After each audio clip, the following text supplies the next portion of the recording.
Salam, hər vaxtınız xeyir olsun. Bugünkü dərsimizdə biz sizlə şərt cümlələri və wish budaq cümlələri haqqında danışacağıq. Şərt budaq cümlələri iki əsas hissədən ibarət olur. Gördüyünüz kimi if clause və main clause-dan ibarət olur.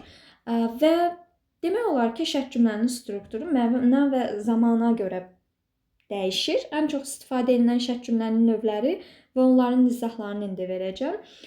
Birinci biz sıfır adlandırdığımız şərt budaq cümlələrindən danışaq. Hansı ki, bunlar faktı bildirən şərt budaq cümlələrdir. Və fakt dedikdə ağlımıza present simple gəlməlidir. Çünki zamanla əlaqələndiririk. Niyə present simple gəlməlidir? Çünki present simple-ın, yəni indiki sadə zamanın strukturunun qurulmasında başlayır. Deyir ki, elmi faktlar, ümumi həqiqətlər, dəyişməyən hər hansı bir qaydalar üçün istifadə olunmalıdır. Bəs onun strukturu hansı üsulda qurulacaq? If budaq cümləsinin bir tərəfi simple presentdədirsə, fakta əsaslanırsa, diqqətli olun, fakta əsaslanırsa, siz digər tərəfi də simple presentdə verəcəksiniz və təbii ki, əgər if budaq cümləsinin əvvəldə gəlirsə, cümlənin əvvəlində gəlirsə, o digər cümlədən vergüllə ayrılacaq.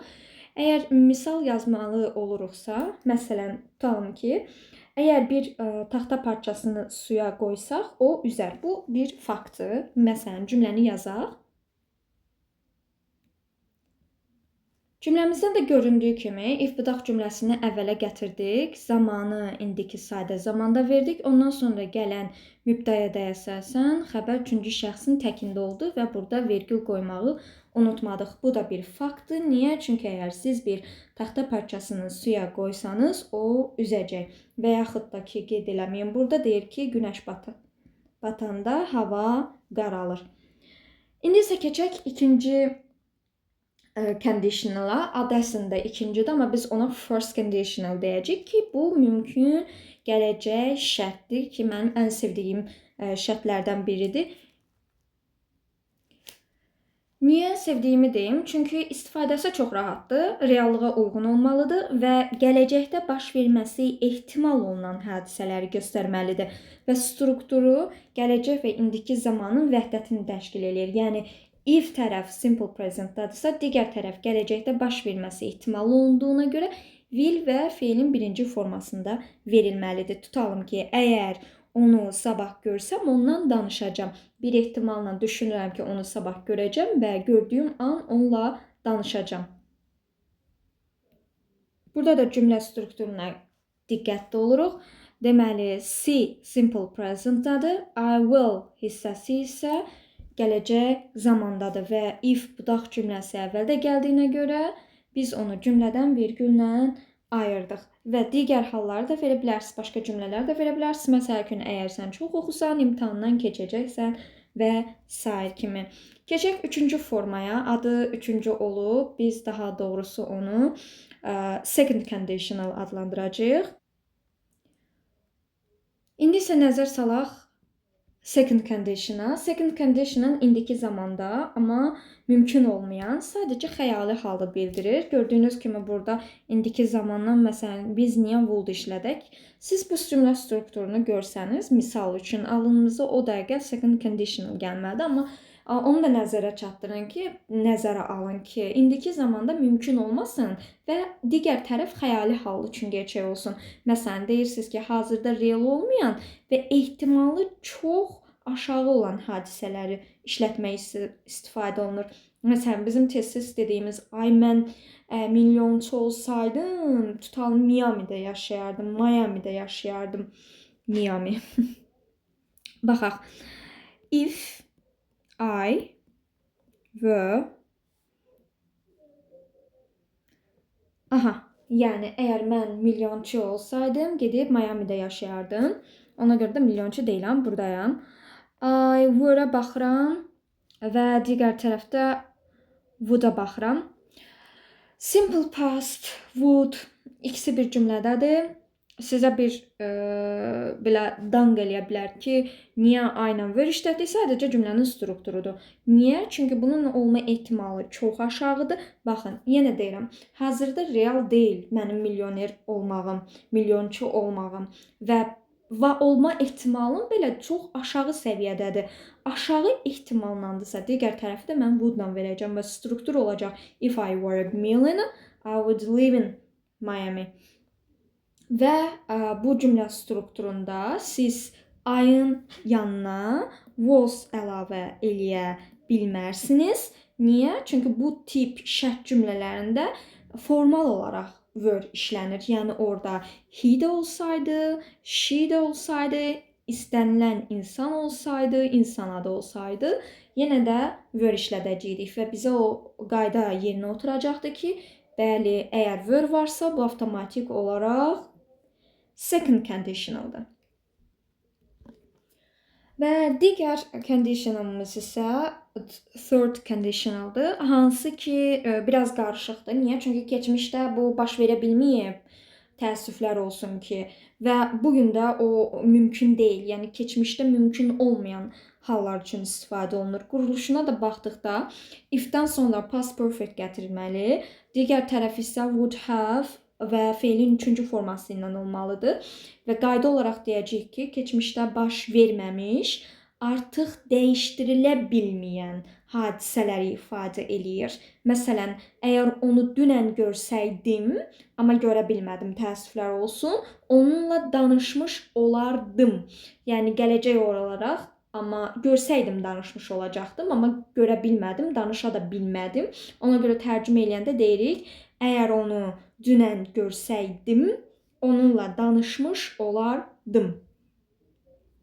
Cümlənin quruluşuna fikir verək. If budaq cümləsi past perfect gəlib. Past perfect'in digər tərəfi isə would have verb 3 formasındadır. Niyə? Çünki bu üçüncü şərt budaq cümləsidir, hansı ki, keçmişdə mümkün olmayan hallar üçün istifadə olunur. Bəs yaxşı, wish cümlələri nə zaman istifadə olunur?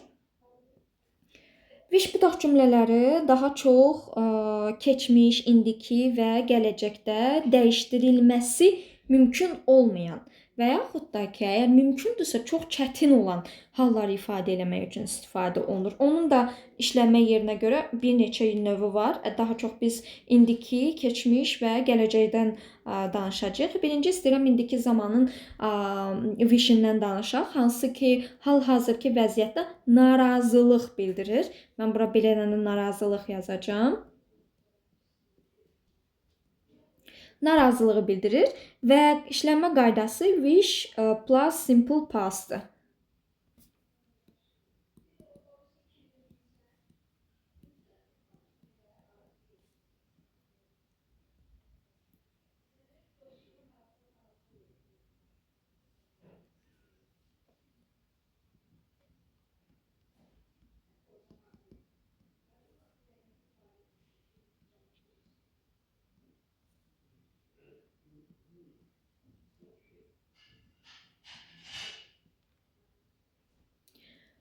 Məsələn, strukta baxırıq, deyirik ki, wish plus simple pastdırsa, I wish kaş ki daha hündür olardım. Amma ola bilmirəm, təəssüflər olsun, narazıyam hal-hazırdakı boyumdan. Niyə bir adamın 1.60 boyu olsun? Təbii ki, zarafat eləyirəm, ola bilər. Amma yenə də biz deyirik ki, kaş ki biraz 75 falan olardım. Yaxşı, çox dedim, 65 olsun. Olsun. I wish I were taller. Hal-hazırda qeyri-mümkündür. Çünki 30 yaşdan sonra heç kimin boyu artmır. Yəni bunu da bir narazılıq halda bildiririk. Cümlə strukturunun keçmişdə görsənməyi sizi çaşdırmasın. Niyə? Çünki mən hal-hazırda oturmuşam. 1.60 boyumdan şikayətlənirəm. Mən yaşayıram. Heç bir problemim yoxdur, amma 1.60-dan çox ola bilərdim. Bu mənim hal-hazırdakı situasiyamın, yəni indiki vəziyyətimin fərqli olmasını arzulamağımdan irəli gəlir. Bəs biz keçmiş zamanı wish-lə versəydik, onda necə fərqləndirərdik? Gəlin bir dənə də ona baxaq. Deməli, keçmişdə olan, baş verən hadisəyə peşmanlığı bildirir. Baxın, indiki zamanda wish narazılığı bildirir, amma keçmiş zamanda olanda peşmanlığı bildirir. Yəni deyir ki, kaş ki imtahana daha çox hazırlaşardım. Hazırlaşa bilməmişəm. Ya bəhanələrim var idi. Çünki mənə aid deyil, amma yenə də Baxırıq, strukturda cümlə qurmalıyıq. I wish demirik. Bizim I wish-lə heç bir problemimiz yoxdur. Sadəcə digər hissəyə baxırıq. Sizdən istəsələr ki, past perfect, amma wishli bir cümlə qurasınız, ağlınıza o dəqiqə keçmişdə baş verən, amma siz hal-hazırda çox peşmansınız. Dərs oxumadığınıza görə oturub mənim videoma baxırsınız. Ona görə deyəcəksiniz ki, I had studied harder for the exam. Niyə? Çünki bunu kəşf edirəm, peşmanam.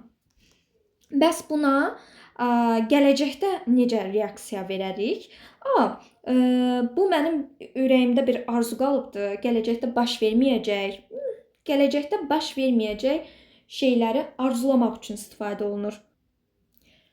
Deməli, bir də təkrarlayıram. 3 wish gələcəkdə baş verməyəcək şeyləri arzulayarkən deyirik. Yəni bir insanın və yaxud da bir hadisənin gələcəkdə fərqli olmasını istəyəndə istifadə olunur. Tutalım deyirəm ki, kaş ki yağış dayana. I wish it would stop raining. Strukturda would, yanında bir dənə də verb, bundan işiniz yoxdur. Siz buna baxırsınız. Yəni, kaş ki yağış dayana. Deyirəm ki, kaş ki o geri zəng eləməyini istəyə. Yəni, istəyərdi ki, mən ona zəng eləyim. Və s. Bu tərəflə bizim heç bir işimiz yoxdur. Mən bayaqdan I wish yazıram. Amma siz qorxutmasın və çaşmasın. Burada istənilən şəxs ola bilər.